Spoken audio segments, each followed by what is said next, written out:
Selamat malam semuanya. Selamat malam Romo. Romo, selamat malam Romo. Saudara-saudari yang dikasihi Tuhan, semoga rahmat Tuhan kita Yesus Kristus, cinta kasih Allah dalam persekutuan Roh Kudus selalu beserta kita, sekarang dan selama-lamanya. Saudara-saudariku, malam ini saya akan membawakan renungan yang judulnya Mari Bercocok Tanam. Mungkin saudara-saudari masih belum mengerti latar belakangnya. Maka untuk itu saya akan membacakan bacaan Injil yang menjadi sumber dari renungan saya. Dan saya yakin setelah membaca nanti mulai saudara-saudari membaca kira-kira arahnya kemana. Mari kita bersama-sama merenungkan Injil Matius bab 13 ayat 1 sampai ayat 9.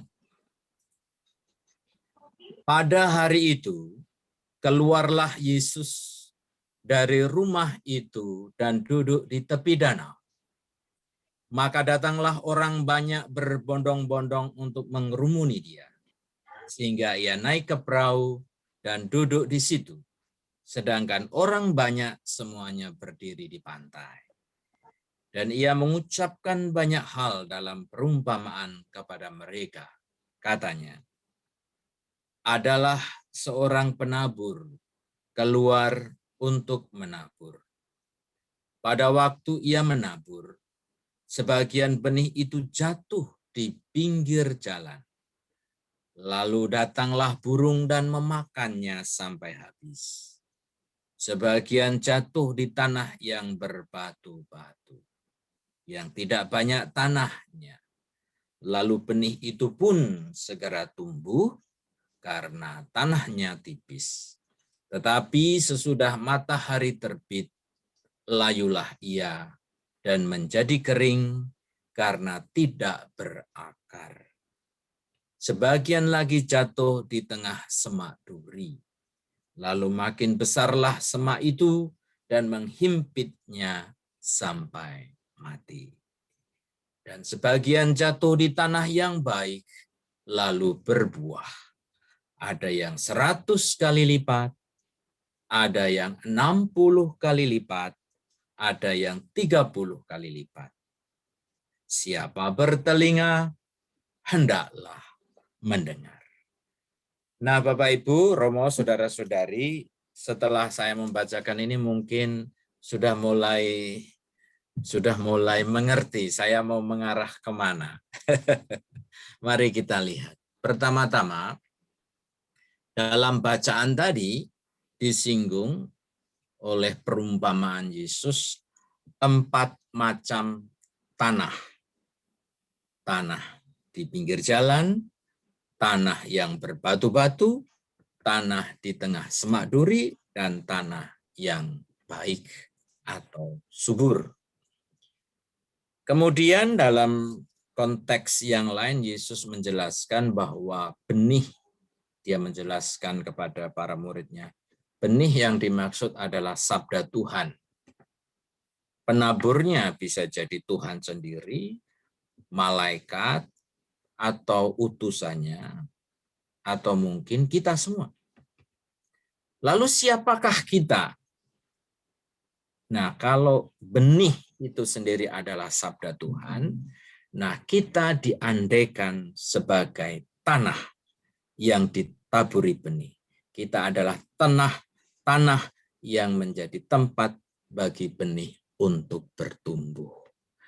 Maka persoalannya atau pertanyaannya bagi kita adalah jenis tanah macam apakah kita ini? Nah, saya yakin kita semua tentunya ingin atau bercita-cita menjadi tanah yang baik, menjadi tanah yang subur, sehingga benih akan bertumbuh berlipat ganda. Itu yang kita inginkan. Kita tentu tidak ingin seperti dalam gambar ini. Ini wajah seperti tanah di pinggir jalan, lalu ini tanah berbatu-batu, ini tanah yang penuh duri. Semuanya dengan wajah kesedihan, kemarahan, atau tidak ada kebahagiaan di sana. Tetapi mari kita jujur melihat. Kita mungkin merindukan tanah yang subur, tetapi kenyataannya seperti apa? Maka mari kita lihat satu persatu. Seandainya tanah yang subur itu adalah keadaan kita, kita ini adalah tanah yang subur, bukan cita-cita lagi, tetapi faktanya kita adalah tanah yang subur, maka puji Tuhan, haleluya, karena kita menjadi tempat yang ideal bagi benih untuk bertumbuh. Tetapi Bapak, Ibu, dan saudara-saudari, nanti Romo akan menambahkan.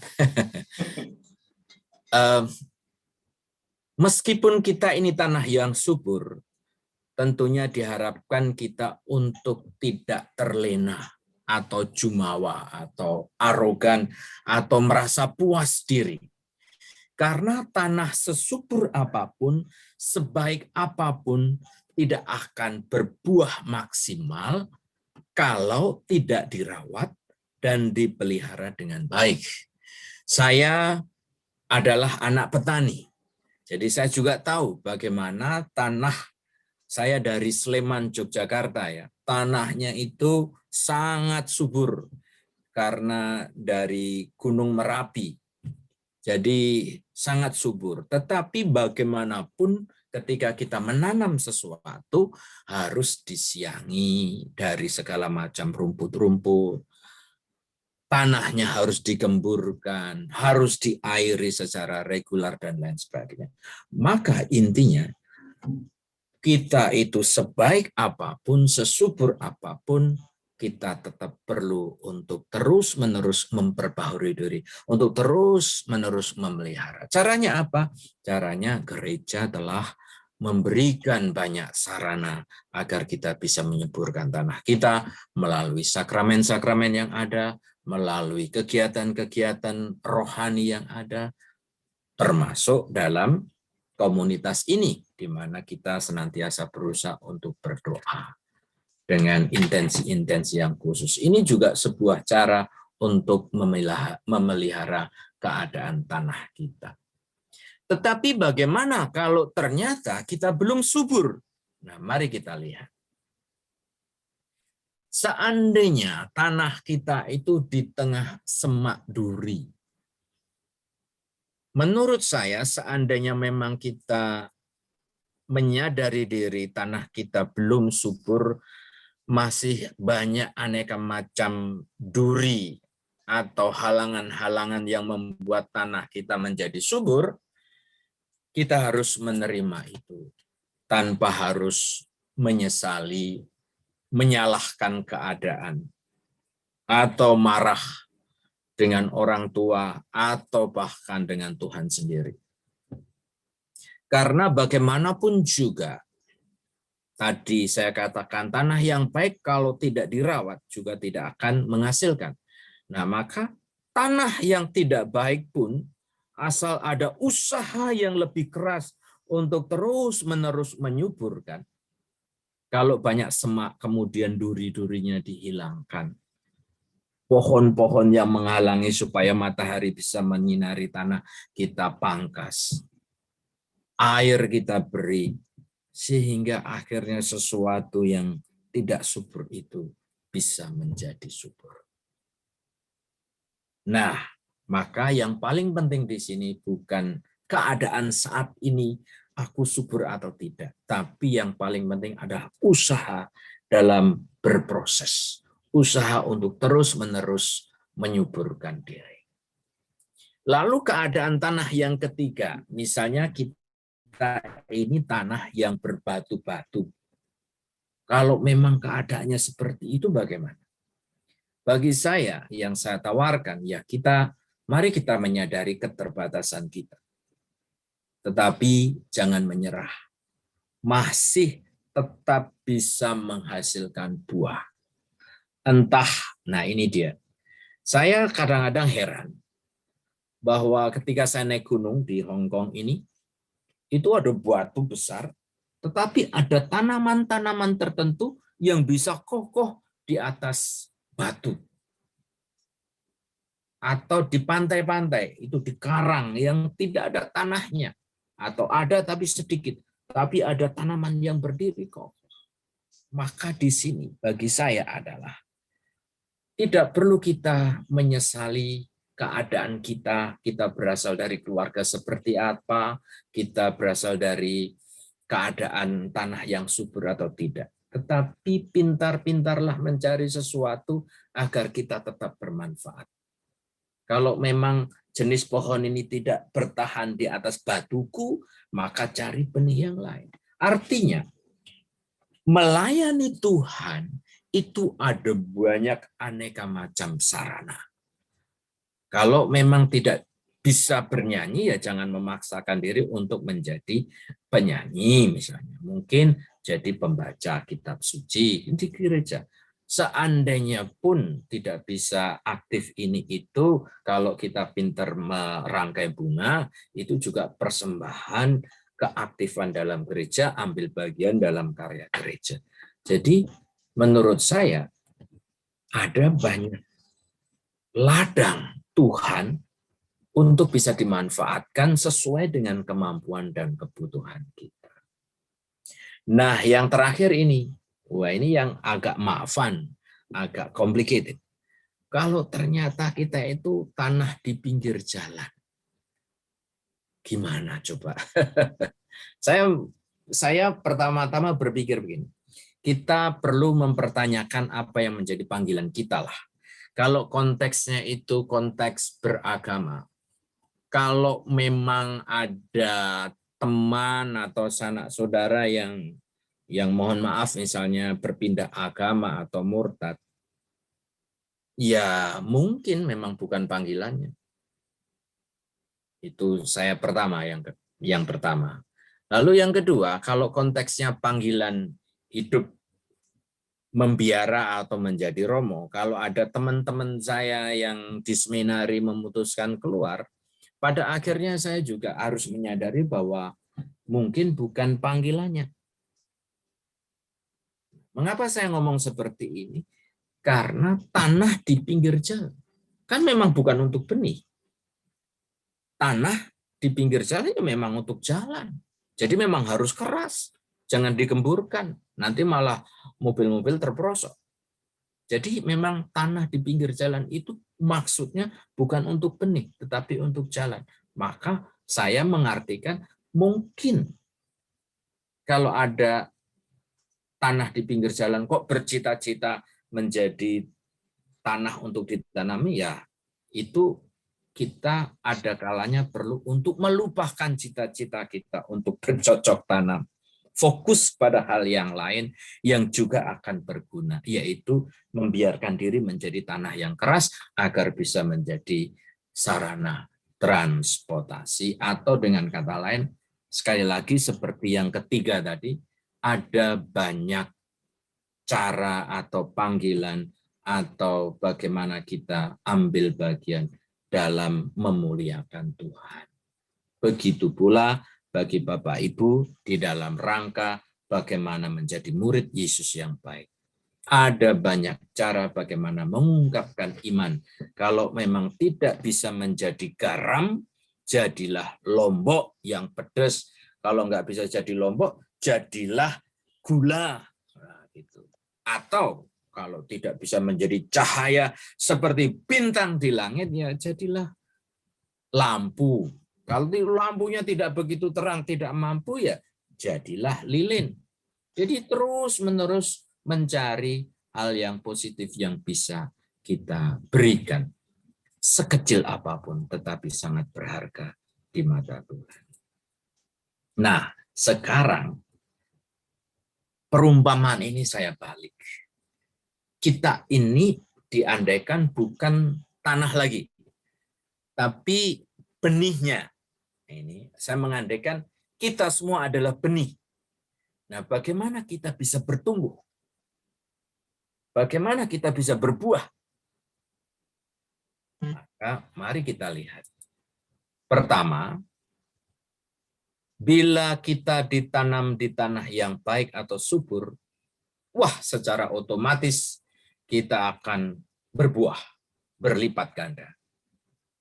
Karena kita ditempatkan di tempat yang memang semestinya ditempatkan di tempat yang tepat, maka kita akan berbuah. Tetapi kadang-kadang kita juga perlu bertanya diri. Kalau kita itu ditempatkan semuanya di tempat yang serba baik, memang akan berbuah. Tetapi what is the point? Maksud saya adalah kadang-kadang kita butuh tantangan. Itu pula yang menjadi alasan mengapa saya berada di Hong Kong. Saya menjadi misionaris itu bukan diminta pimpinan, tetapi saya mengusulkan diri. Karena saya membutuhkan tantangan. Karena saya membutuhkan suatu situasi yang tidak subur supaya saya ditantang untuk bisa bertahan, untuk bisa menyuburkan diri. Nah, maka kadang-kadang kepuasan batin, kebahagiaan, itu lahir dari sebuah pergulatan, perjuangan, dan jerih payah. Sore ini saya menonton bulu tangkis ganda putri. Ini bukan ganda nomor 1 dunia yang tidak diperhitungkan, tetapi kerja keras mereka, perjuangan mereka, itu sangat mengharukan. Ketika tadi dinyanyikan Indonesia Raya, saya ikut menyanyi dengan terharu. Karena ada perjuangan yang luar biasa. Tetapi masalahnya sekarang, kita benih, bagaimana seandainya kita ditanam di tanah yang tidak baik, yang 3 hal tidak baik tadi saya satukan, di tanah semak duri, di tanah berbatu-batu, lalu di pinggiran jalan. Lalu bagaimana? Ada kan kadang-kadang kita merasa seperti itu. Kita ini penuh bakat, kita itu penuh dengan kekuatan atau keunggulan, tetapi menjadi tidak produktif karena tidak ditempatkan di tempat yang semestinya misalnya. Apalagi untuk para romo, kita tidak bisa menentukan saya mau bekerja di mana yang saya suka, kan enggak. Kadang-kadang kita harus siap untuk ditempatkan di mana saja. Nah, dalam keadaan seperti itu, bagaimana kita bisa bukan sekedar bertahan, tetapi bisa hidup dan produktif. Akankah kita menyalahkan tanah-tanah itu atau menyalahkan keadaan? Akankah kita menyalahkan Tuhan, orang lain, dan lingkungan? Akankah kita menyalahkan keadaan atau nasib kita?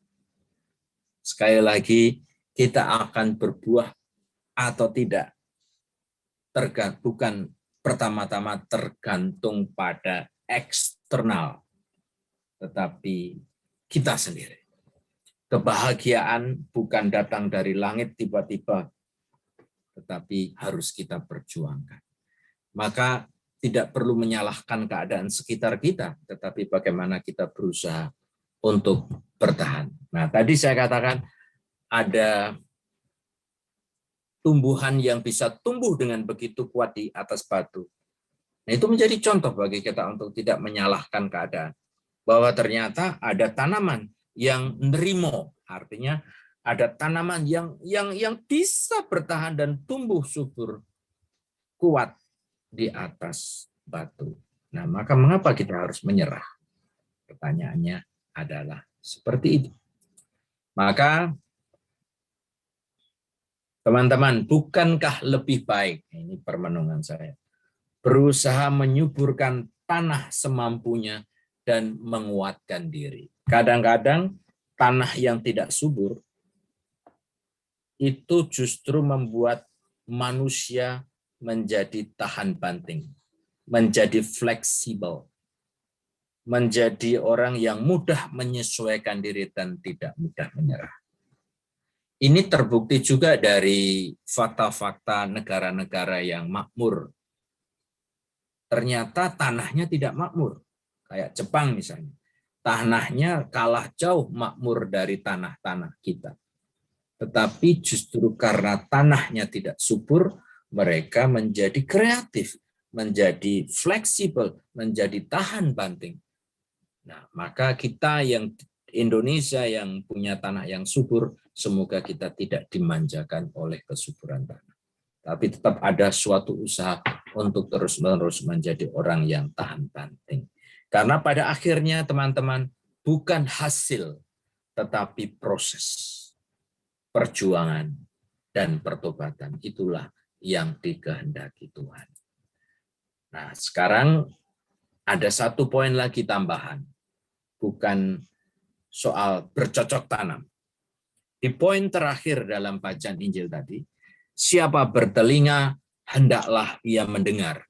Ini kata-kata yang saya nggak tahu ya di daerah Anda, tetapi kalau dalam konteks saya, keluarga saya. Kalau ibu saya atau bapak saya sampai ngomongin seperti ini kepada saya, berarti memang sudah keterlaluan saya. Mbok, telingamu itu dipakai. Telingamu di mana? Nah, kalau Yesus mengatakan, siapa bertelinga hendaklah mendengarkan. Berarti juga ada penegasan. Menggunakan apa yang sudah dianugerahkan Tuhan sesuai dengan maksudnya. Telinga ya untuk mendengar. Mulut ya dipakai untuk bicara. Mata dipakai untuk melihat. Tetapi tentunya sesuai dengan tujuan dan kapasitasnya. Kadang-kadang kita memaksakan apa yang sudah dianugerahkan Tuhan. Mulut dipakai untuk memberkati, tetapi malah untuk mencaci maki.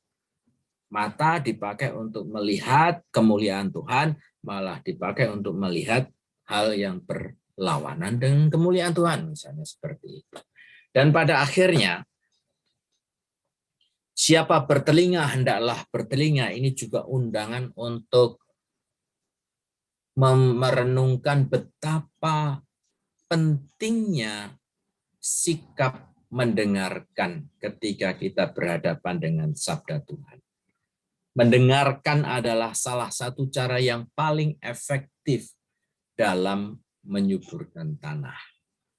Nah, saya lupa apakah pernah saya menyampaikan gambar ini, tulisan Chinese ini. Kalau pernah ya saya mengulangi sekali lagi tidak apa-apa. Karena bagi saya ini sangat mewakili apa yang dikehendaki Tuhan. Dalam tulisan Chinese, mendengarkan, think itu karakternya seperti ini. Ini maksudnya mendengarkan. Ini think, ini tulisan Chinese, artinya mendengarkan. Nah, kalau kita mempelajari filosofi di belakang karakter ini, ternyata mendengarkan menurut orang Cina itu mengandung berbagai macam unsur yang tidak boleh dihilangkan. Harus menjadi satu kesatuan kalau kita mau dikatakan mendengarkan dengan baik. Nah, unsur-unsurnya apa ini? Unsur yang merah ini gambar telinga. Oke. Yang bawahnya ini gambar raja. Lalu yang biru ini gambar mata. Lalu yang biru tua ini gambar satu, lalu di bawahnya ini adalah gambar hati. Maka mendengarkan yang sungguh-sungguh mendengarkan menurut orang Cina dan menurut Tuhan Yesus. Ketika kita itu fokus pada satu perhatian, di sini ada kata satu, bukan terbagi-bagi. Dengan telinga terbuka, mata terbuka, hati terbuka, dan memberlakukan orang lain seperti seorang raja. Nah, itulah mendengarkan. Kalau ini unsur ini dihilangkan, bukan lagi mendengarkan. Maka mendengarkan ini bukan hanya urusan telinga ternyata, tapi juga ada unsur bagaimana kita membuka hati. Bagaimana kita rendah hati menganggap orang lain lebih penting seperti seorang raja dan lain sebagainya. Maka sekali lagi undangan untuk mendengarkan juga menjadi salah satu sarana untuk menyuburkan tanah. Akhirnya, teman-teman, karena judulnya bercocok tanam, maka saya sekarang harus mempertanggungjawabkan judulnya. Supaya bukan dianggap sekedar membuat judul. Dengan kata bercocok tanam, artinya saya mengundang kita semua untuk mempertanggungjawabkan panggilan kita. Kita dipanggil untuk menjadi tanah atau untuk menjadi benih. Maka mari kita bertanggung jawab untuk bercocok tanam, untuk merawat tanah kita, atau untuk menempatkan benih pada tempatnya, supaya kita berbuah. Selanjutnya tentu bercocok tanam itu identik dengan melanjutkan dan memelihara kehidupan. Ini kata-kata yang sangat indah. Kerajaan Allah itu ada di dalam kehidupan kita ketika ada unsur ini. Ada unsur kehidupan, ada unsur pertumbuhan, ada unsur pemeliharaan. Ketika di dalam komunitas kita, di dalam keluarga kita, di dalam kebersamaan kita tidak ada unsur itu, maka kerajaan Allah belum ada di dalam lingkungan kita. Lalu selanjutnya selalu dalam proses. Bercocok tanam itu suatu proses yang terus-menerus, tidak akan pernah selesai. Maka kita jangan pernah merasa puas diri. Seandainya kita mengalami kesuksesan, tapi kalau kita puas diri, lalu tidak mau mendengarkan yang lain, nah maka pada saat itu kita mengalami kegagalan. Karena kesuksesan bagi saya adalah ketika kita mau terus-menerus untuk berubah dan diubah. Dan akhirnya ini sebuah bukan cita-cita yang minimalis, tetapi bagaimana kita harus berubah. Mungkin kita ketika kecil punya cita-cita yang tinggi, setinggi langit, mau mengubah dunia bahkan. Seandainya pun kita tidak berhasil mengubah dunia, maka kita bisa menjadi realistis, mengubah negara misalnya, menjadi presiden. Masih terlalu tinggi, ya mari kita mengubah kota, wah menjadi gubernur, wah jadi gubernur masih sangat susah, ya mari kita berusaha mengubah lingkungan kita. Tapi pada akhirnya yang paling penting bukan melupakan cita-cita yang ini. Karena untuk mengubah semuanya ini, bahkan untuk mengubah dunia ini, meskipun kita tidak mampu menjadi orang penting di dunia, tetapi cita-cita itu belum berhenti. Karena kita dimampukan untuk mengubah dunia ketika kita bisa mengubah diri kita sendiri. Seperti Mother Teresa yang selalu mengatakan bahwa peace start from smile. Artinya akhirnya segala sesuatu yang bisa mengubah dunia itu berangkat dari orang atau pribadi yang bisa mengubah diri. Maka ketika kita tidak mau mengubah diri, tidak mau mendengarkan, merasa paling penting, merasa paling benar, disitulah kita kalah dengan dunia. Maka bercocok tanam adalah undangan untuk terus-menerus merawat tanah kita agar tetap subur dan menjadi tempat yang membuahkan bagi kemuliaan Tuhan. Itulah teman-teman yang bisa saya berikan. Mungkin ada tambahan dari Romo. Silakan. Sebelum pertanyaan. Silakan Romo Beno. Iya, terima kasih Romo Agus dari Hong Kong. Ya. Saya Romo Benola di Medan. Ya. Ya, saya hanya menyimpul sebuah kata dengan dihadirkan jenis tanah. Saya menegaskan dari Romo kata tadi, self-knowledge, artinya kenalah dirimu sendiri. Ya. Kenalah diri sendiri, apa tanah yang subur, apakah kita sebagai tanah yang benih jatuh di tanah yang sedikit, berbatu-batu, di pinggir jalan, dihimpit duri. Nah, dengan demikian, self-knowledge ini sangat penting. dan mencintai diri sendiri. Jadi jangan benci dengan tanah diri kita, tanah yang tidak subur, maka kita menjadi benci dan iri hati kepada orang tanah yang subur. Tetapi Tuhan akan bekerja apabila kita rendah hati untuk menyuburkan tanah kita melalui self-knowledge dan rahmat Tuhan. Saya kira itu yang dapat saya sampaikan untuk menegaskan tadi Pastor Agus sampaikan. Terima kasih. Terima kasih, Pastor. Terima kasih Romo Agus dan Romo Beno.